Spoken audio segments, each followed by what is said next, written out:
Muito bom dia, pessoal. Iniciamos o nosso panorama matinal falando hoje sobre o dólar. Mudamos um pouco aí a ordem das coisas. Então, o dólar hoje caindo contra as principais moedas do mundo, vem caindo contra o euro, caindo contra o ien, caindo contra a libra esterlina, principalmente contra a libra nesse momento, né? Então, um dólar aí mundial perdendo força de 0,24% no momento. E temos também um dólar na contramão, contra países emergentes, né? No momento aí subindo aí praticamente contra todos eles. Hoje a gente tem a retomada das bolsas lá nos Estados Unidos, né? Que ontem eles estavam em feriado, feriado de Memorial Day aí para honrar aos mortos em guerra, né? E hoje a gente tem uma retomada, a pré-abertura aí, os mercados futuros, né? A gente tem uma Nasdaq subindo 1,3%, já chegou a estar subindo um pouco mais durante o dia, e temos o S&P subindo 0,52%. O mercado lá vem animado, questões aí resolvendo o teto da dívida, né? Novamente deve se ampliar, como vem sendo feita aí há vários e vários e vários anos, né? São aí praticamente quase 7 décadas fazendo o mesmo aumento, por assim dizer, não em termos de quantidade, mas sim, sempre que precisa é feito, né? E aparentemente chegou-se aí num acordo e vai ficar tudo bem. Dificilmente dá errado, né? Por mais que seja ali nos 45 do segundo tempo, muito provavelmente vai passar, sempre vai passar, porque se não passar, os Estados Unidos acaba perdendo um rating de investimentos, alguns fundos não podem investir nos Estados Unidos, enfim, acaba gerando uma bola de neve tremenda, né? Então, não é do interesse de ninguém, de nenhum dos lados da política lá nos Estados Unidos, que não passe esse aumento aí no teto de gastos deles, né? Então, provavelmente a gente vai ver uma solução pacífica e boa para ambos os lados. A gente tem hoje uma Ásia e Pacífico mais positiva. A gente viu Xangai subindo praticamente nada, né? Mas ainda assim no campo positivo. Hansen também nada muito expressivo, subindo 0,24%. Japão também subindo 0,3%. Quem chamou mais atenção foi aí a Coreia do Sul subindo 1,04%. A gente teve na contramão Taiwan caindo e também tivemos a Austrália caindo, mas caindo bem pouco, né? Então, pouco representativa a movimentação lá na parte de Ásia e Pacífico. Europa segue no momento mista. Acho que o maior balizador para o dia de hoje lá na Europa seria a Eurostoxx, que vem no momento subindo 0,21%. Vai dar um panorama melhor aí do que está acontecendo, né? Mas se a gente olhar para os índices individuais lá dos principais países, a gente vai ver que tá misto, né? O mercado tá meio sem rumo lá na Europa. Hoje a gente tem um petróleo caindo aí 1,61% a 71 dólares e 50. Ainda não teve aquele corte, né, que foi proclamado pelo saudita lá, né?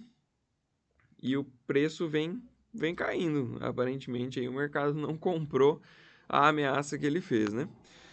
Minério de ferro hoje estável, caindo 0,28% no momento, que para o minério de ferro não é nada, né? A gente viu aí movimentações, a volatilidade é muito grande no minério, né? Então 0,28 é como se estivesse no 0 a 0. Mais comum aí ser 2, 3, 4, 5%, né? Então 0,28 realmente não é nada para este mercado. Lá nos Estados Unidos, o mercado ainda não abriu, né? Abre às 10h30 da manhã. Então a gente não, nesse quadrante da América aqui ainda não tem dados. Tá como sexta-feira ainda, né? As altas. E na parte das agrícolas, a gente tem uma queda aí para o trigo, caindo 1,89%. Volta a cair, né? O milho ainda se segurando no campo positivo lá em Chicago, subindo 0,07 no momento. Provavelmente logo deva inverter também, indo atrás das demais commodities, né? E a gente tem o complexo da soja aí caindo, inclusive com o carro-chefe ali, o óleo de soja caindo bem, né? Caindo 2,15%. O grão em si está caindo 1% neste momento, cotado aí o contrato spot, tá? Cotado a 13 dólares e 22 centavos por bushel. E temos aí o farelo de soja caindo 0,88% no momento. Lá nos Estados Unidos, a parte de commodities, o que a gente pode inferir, né, desse movimento de queda? Lá praticamente já está tudo plantado e as duas culturas, né, tanto o soja quanto o milho. E agora começa a entrar no radar a questão climática aí também de como é que vai ser o acompanhamento dessas lavouras, né? A partir dessa semana, inclusive hoje, após as 5 horas da tarde, já sai um acompanhamento de como é que estão essas lavouras lá nos Estados Unidos, as condições das lavouras, né? E começa a entrar essa questão de falta chuva, tem chuva demais, como é que tá, né? Então, a princípio ali, o pessoal estava preocupado com uma possível seca nessa largada dos grãos, porém, os mapas climáticos aí estão convergindo para o mesmo lado, espera-se mais chuvas e um clima bem propício lá nos Estados Unidos. Ontem até a gente estava dando uma conferida tanto no modelo americano quanto no modelo europeu, e os dois modelos mostram aí chuvas para onde mais precisa, inclusive, tá? Então você pega ali Iowa, que seria a parte mais complicada, onde estaria talvez um pouco mais seco, né? Que a gente acompanha também a parte de umidade no solo, né? E Iowa tem uma pequena faixazinha mais pro oeste de Iowa, né? Onde estaria um pouco mais seco. E lá vai chover bem nos dois modelos. Então isso aí já dá uma animada, né? E pode ser que seja isso que esteja refletindo para uma queda aí nas commodities no dia de hoje. Para agenda, na agenda hoje a gente não tem nada muito relevante para sair. O dado que era mais importante para nós saiu às 8 horas da manhã, que foi o IGPM. O IGPM é uma medida de preços também, variação de preço, né? E ele veio bem abaixo do que era esperado. Era esperado uma deflação de 0,45 e veio com menos 1,84. Lembrando que o IGPM ele é um índice amplamente utilizado para remarcação de aluguéis, tá? Principalmente para isso. Então a gente vê esse é o chamado índice geral de preços, né? E ele veio com uma deflação bem importante. Então a expectativa é que realmente a nossa bolsa deu uma animada naquela ideia. O Brasil fez um bom trabalho de casa desde a pandemia lá nessa questão econômica, né? E a gente está conseguindo sair aí do problema de inflação antes que todos os países do mundo. Então o Brasil está mandando muito bem. De novo, Roberto Campos Neto aí, excelente, excelente, excelente. Muito bom mesmo, vale todas as honrarias que ganhou, né? E a gente já pode começar a olhar com mais confiança realmente para um corte na taxa de juros, tá?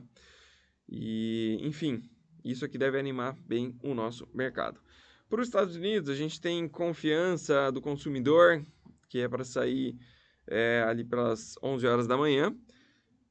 É um dado que não é muito relevante, mas como a agenda está vazia, é bom a gente olhar, né? Então, 11 horas da manhã, confiança do consumidor e é aquela máxima, né? Se o consumidor está confiante, ele vai comprar mais, vai gerar mais inflação, mais necessidade de aumento de taxa de juros lá nos Estados Unidos. Isso é importante. Aqui no Brasil, a gente já está falando de corte na taxa de juros. Nos Estados Unidos, a gente fica nessa ainda. Vai manter, vai subir, mas não tem corte na mira, né? E para o resto do mundo é a mesma coisa. Então, assim, o Brasil tá na frente. É interessante de ver isso, porque é uma posição ímpar, né? Geralmente o Brasil não se enquadra, não se figura nessas posições, né? Mas, de novo, foi feito um bom trabalho aí e esperamos que, pelo menos, esse presidente aí do Banco Central continue, né? Ele tem um mandato até 2024, ele deve seguir até lá. Mas é isso, por hoje é só. Grande abraço.